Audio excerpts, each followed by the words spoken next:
Ang unang sulat ni Pedro. Unang kabanata. Mula kay Pedro na apostol ni Hesukristo. Mahal kong mga pinili ng Diyos na nangalat at naninirahan bilang mga dayuhan sa Pontus, Galacia, Cappadocia, Asia at Bithynia. Pinili na kayo ng Diyos Ama noon pa para maging mga anak niya sa pamamagitan ng banal na Espiritu, para sundin niyo si Hesukristo at upang linisin kayo sa mga kasalanan niyo sa pamamagitan ng kanyang dugo. Sumainyo nawa ang higit pang biyaya at kapayapaan. May inihanda ang Diyos para sa atin. Purihin natin ang Diyos at Ama ng ating Panginoong Hesukristo. Dahil sa dakila niyang awa sa atin, ipinanganak tayong muli sa pamamagitan ng muling pagkabuhay ni Hesukristo. Ito ang nagbibigay sa atin ng malaking pag-asa na may nakahandang mana ang Diyos para sa atin. Ang manang ito'y nasa langit, walang kapintasan, hindi nasisira, at hindi kumukupas. At sa pamamagitan ng pananampalataya niyo, iniingatan kayo ng kapangyarihan ng Diyos habang naghihintay kayo ng kaligtasang nakalaang ihayag sa huling panahon. Dahil dito, dapat kayong magalak sa kabila ng iba't ibang pagsubok. Dahil ang mga pagsubok na ito'y panandalian lang at dapat ninyong maranasan para masubukan kung talagang tunay ang pananampalataya ninyo. Katulad ng ginto, sinusubok ito sa apoy para malaman kung tunay o hindi. Pero mas mahalaga ang pananampalataya natin kaysa sa ginto na nawawala. Kaya kapag napatunayang tunay ang pananampalataya nyo, papupurihan kayo't pararangalan pagdating ni Hesukristo. Kahit hindi nyo siya nakita ay mahal nyo siya. At kahit hindi nyo pa siya nakikita hanggang ngayon, sumasampalataya pa rin kayo sa Kanya. At nag-uumapaw ang inyong kagalakan na hindi kayang ipahayag ng bibig. Dahil tinatanggap nyo ang bunga ng pananampalataya nyo na walang iba kundi ang inyong kaligtasan. Ang kaligtasang ito'y pinagsikapang saliksikin ng mga propeta noon. Sila ang nagpahayag tungkol sa kaloob na ito ng Diyos sa atin. Ipinahayag na sa kanila ng Espiritu ni Kristo na nasa kanila na maghihirap siya bago parangalan. Kaya patuloy sa pagsasaliksik ang mga propeta noon kung kailan at kung papaano ito mangyayari. Ipinahayag din sa kanila na ang mga bagay na ipinaalam nila ay hindi para sa ikabubuti nila, kundi para sa atin. At ngayon, napakinggan nyo na sa mga nangangaral ng magandang balita ang mga ipinahayag nila. Nagsalita sila sa inyo sa pamamagitan ng kapangyarihan ng banal na Espiritong sinugo sa kanila mula sa langit. Kahit ang mga anghel noon ay nagnais na maunawaan ang magandang balitang ito na ipinangaral sa inyo. Sundin ninyo ang Diyos. Kaya lagi kayong maging handa na gawin ang kalooban ng Diyos. Magpakatatag kayo at lubos na umasa na matatanggap niyo ang mga pagpapalang ibibigay sa inyo kapag dumating na si Hesukristo. Bilang masunuring mga anak ng Diyos, huwag kayong patadala sa masasamang hilig ninyo noong hindi pa kayo nakakakilala sa Diyos. Banal ang Diyos na tumawag sa inyo, kaya dapat magpakabanal din kayo sa lahat ng ginagawa ninyo. Sapagkat sinasabi ng Diyos sa kasulatan, magpakabanal kayo dahil banal ako. Walang pinapaboran ang Diyos. Hinahatulan niya ang mga tao ayon sa gawa ng bawat isa.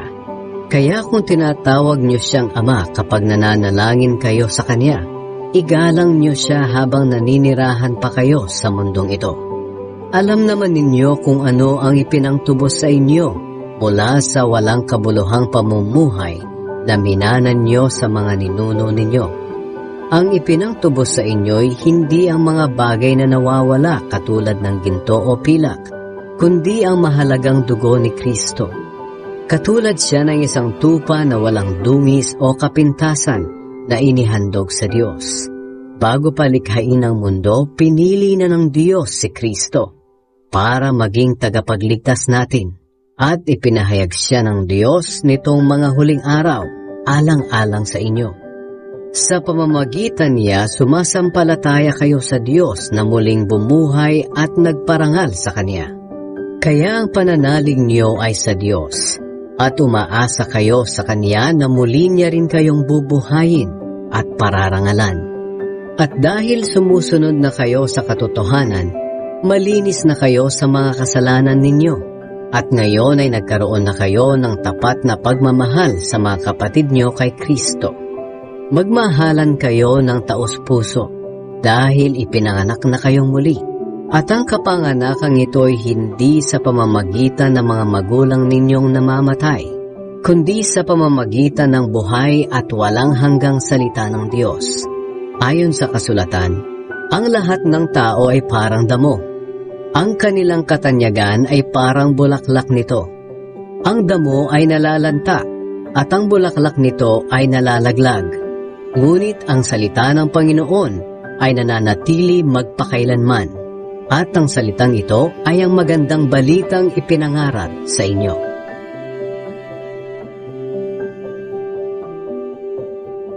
Ikalawang kabanata.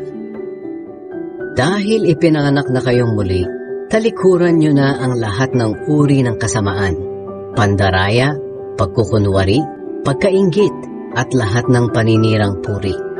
Gaya ng sanggol na bagong panganak, manabik kayo sa dalisay na gatas na espiritual, upang lumago kayo hanggang makamtan nyo ang ganap na kaligtasan.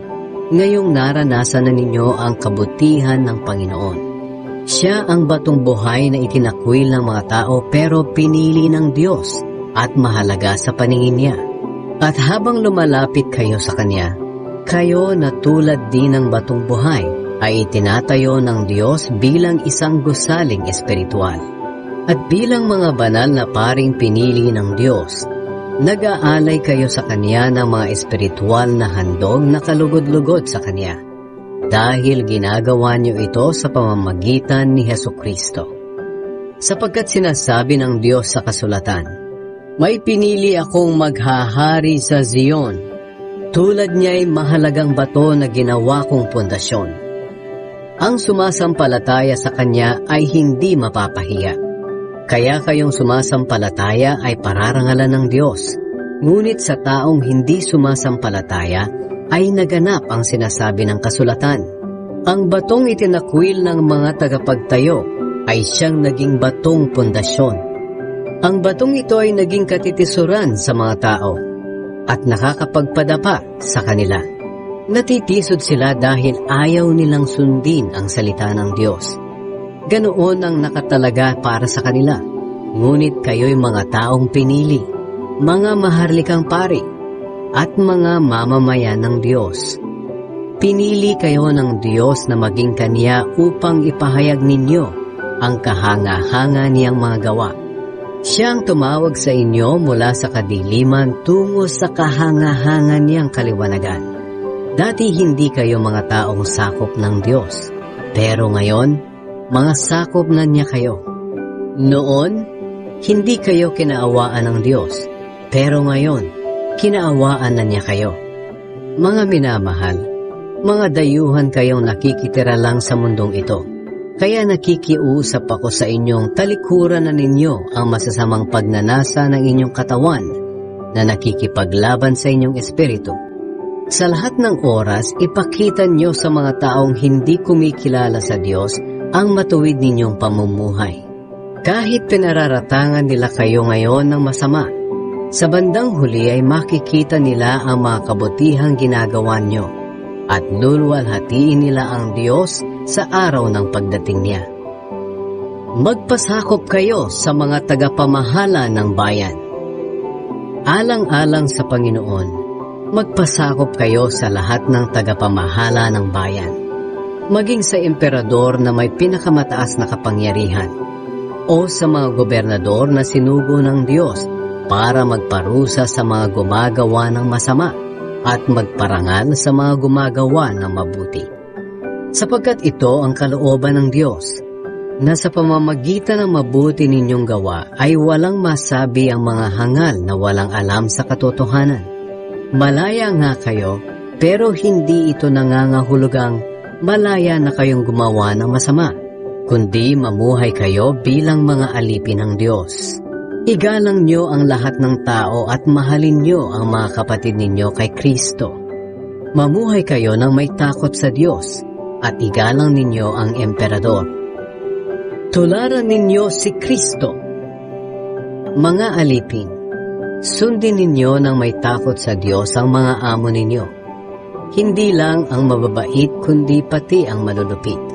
Sapagkat pagpapalain kayo ng Diyos kung tinitiis ninyo ang mga pagpapahirap kahit wala kayong kasalanan, dahil sa nais ninyong sundin ang kalooban niya.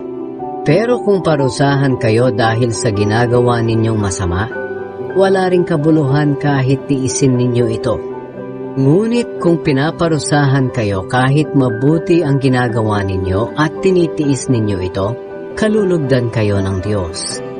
Ang mga pagdurusa ni Kristo para sa atin ang halimbawang dapat nating tularan. Ito ang dahilan kung bakit tayo tinawag, para tularan natin ang buhay ni Kristo. Hindi siya nagkasala o nagsinungaling man.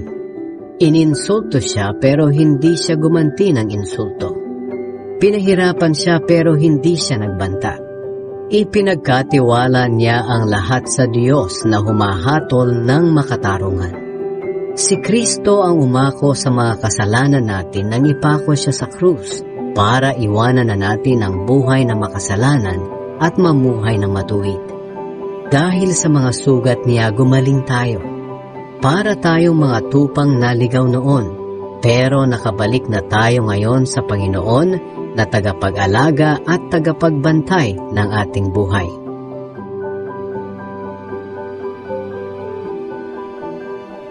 Ikatlong kabanata. Sa mga mag-asawa.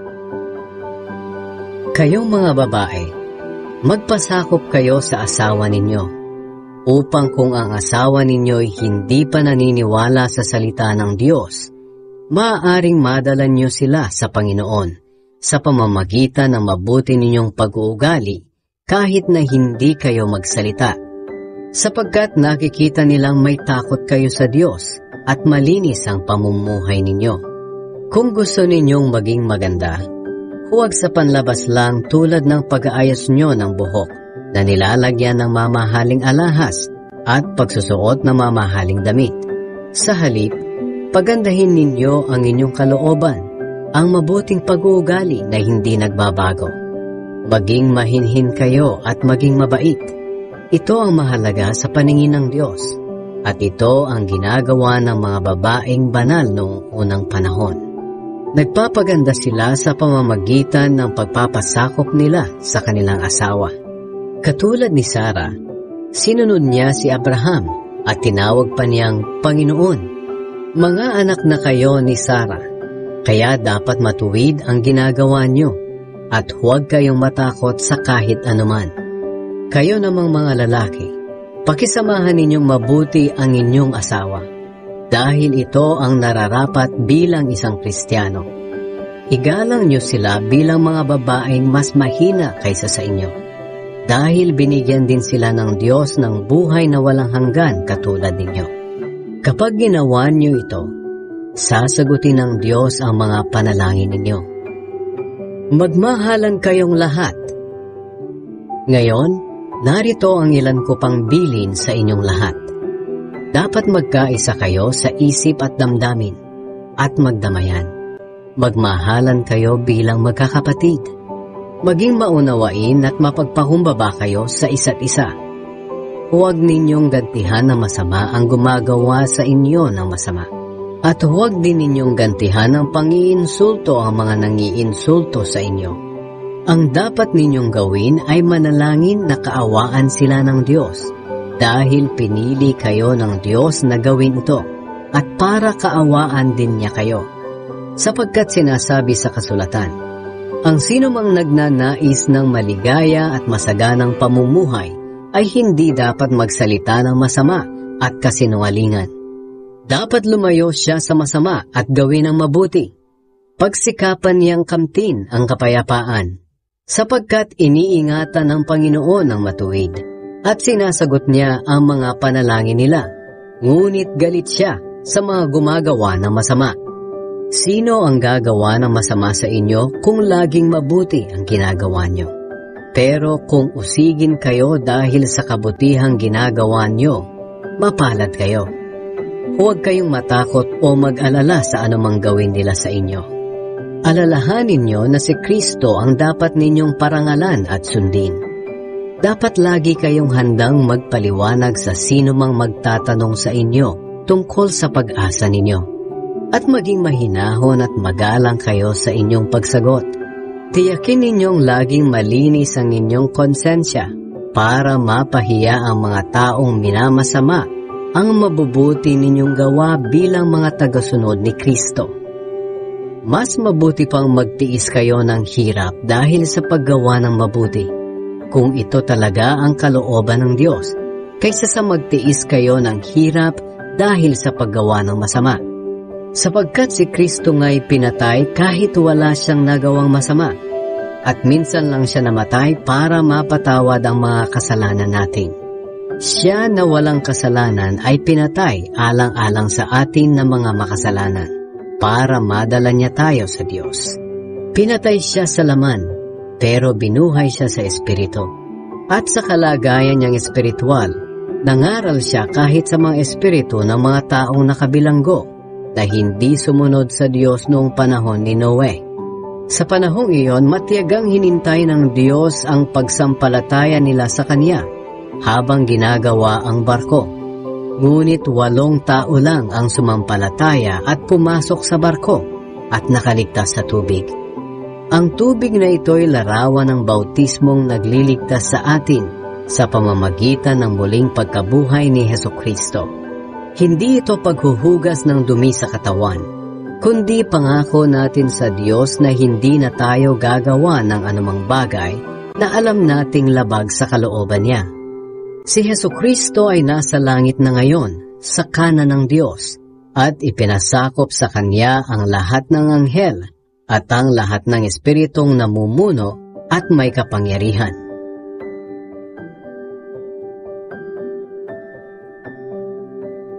Ika-4 na kabanata. Ang bagong buhay.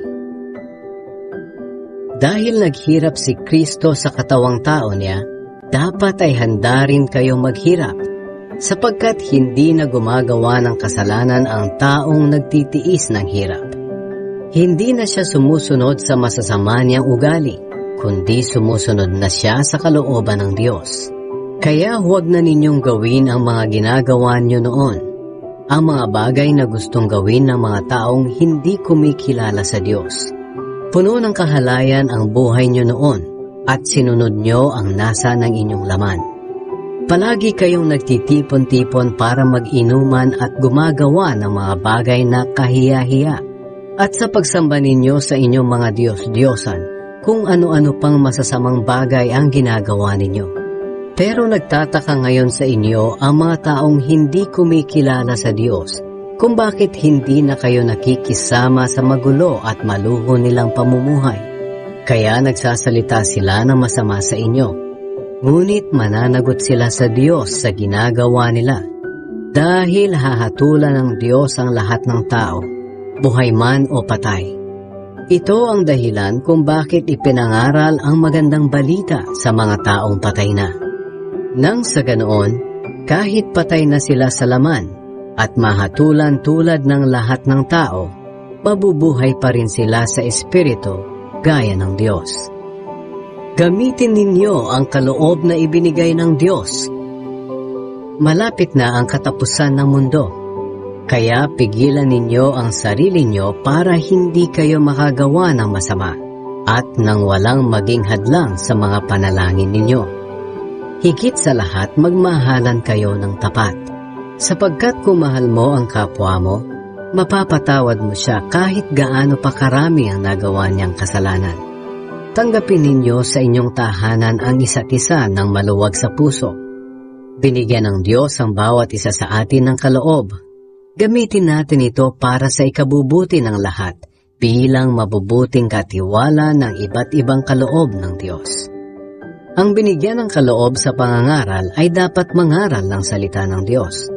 At ang binigyan ng kaloob para maglingkod ay dapat maglingkod ayon sa kakayahang ibinigay sa kanya ng Diyos, upang mapapurihan ng Diyos sa lahat ng ginagawa natin sa pamamagitan ni Hesukristo. Makapangyarihan siya at karapat-dapat purihin magpakailanman. Amen. Ang pagtitiis bilang Kristiyano. Mga minamahal, huwag kayong magtaka sa mabibigat na pagsubok na nararanasan ninyo. Kapag sinusubok ang inyong pananampalataya, huwag ninyong isipin kung ano na ang mangyayari sa inyo. Sa halip, magalak kayo dahil nakikibahagi kayo sa mga hirap ni Kristo. At magiging lubos ang kagalakan nyo kapag naipakita na niya ang kapangyarihan niya sa lahat. Kaya kung iniinsulto kayo dahil mga tagasunod kayo ni Kristo, mapalad kayo, dahil nasa inyo ang makapangyarihang Espiritu, ang Espiritu ng Diyos. Kung pinarusahan man kayo, sana'y hindi dahil nakapatay kayo ng tao, o nagnakaw, o nakagawa ng masama, o kaya'y nakialam sa ginagawa ng iba. Ngunit kung pinarusahan kayo dahil Kristiyano kayo, huwag kayong mahiya. Sa halip ay magpasalamat kayo sa Diyos dahil tinatawag kayo sa pangalang ito. Dumating na ang panahong magsisimula na ang Diyos sa paghatol sa mga anak niya. At kung ito'y magsisimula sa atin na mga anak niya, ano kaya ang sasapitin ng mga hindi sumusunod sa magandang balita ng Diyos? Tulad ng sinasabi sa kasulatan, kung ang mga matuwid ay halos hindi maligtas, ano pa kaya ang mangyayari sa mga makasalanan at hindi kumikilala sa Diyos? Kaya kayong nagtitiis ngayon dahil ito ang kalooban ng Diyos para sa inyo, ay magpatuloy sa paggawa ng mabuti. Ipagkatiwala ninyo ang sarili niyo sa Diyos na lumikha sa inyo, dahil hinding-hindi niya kayo pababayaan.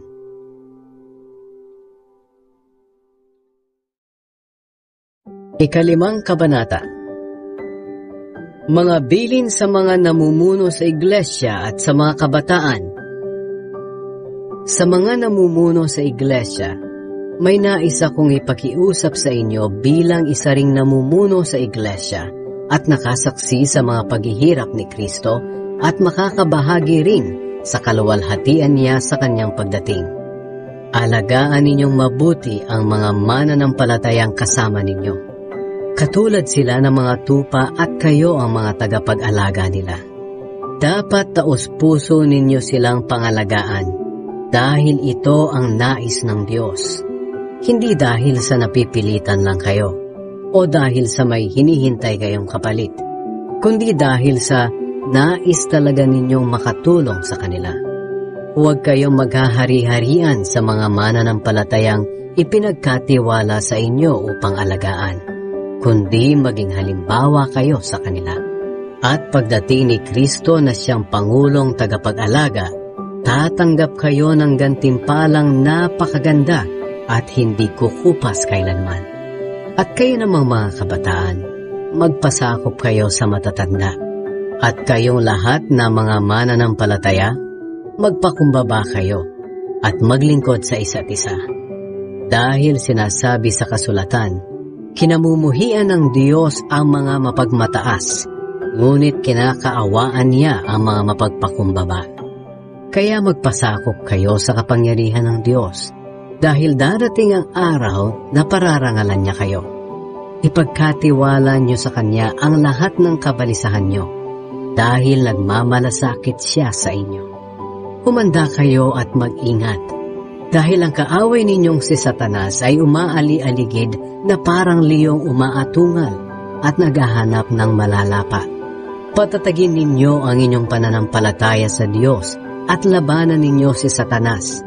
Alalahanin ninyong hindi lang kayo ang naghihirap, kundi pati ang mga kapatid nyo kay Kristo sa buong mundo. Nararanasan din nila ang mga paghihirap na ito. Maikling panahon lang ang paghihirap ninyo. Pagkatapos nito, tutulungan kayo ng Diyos para maging ganap ang buhay ninyo.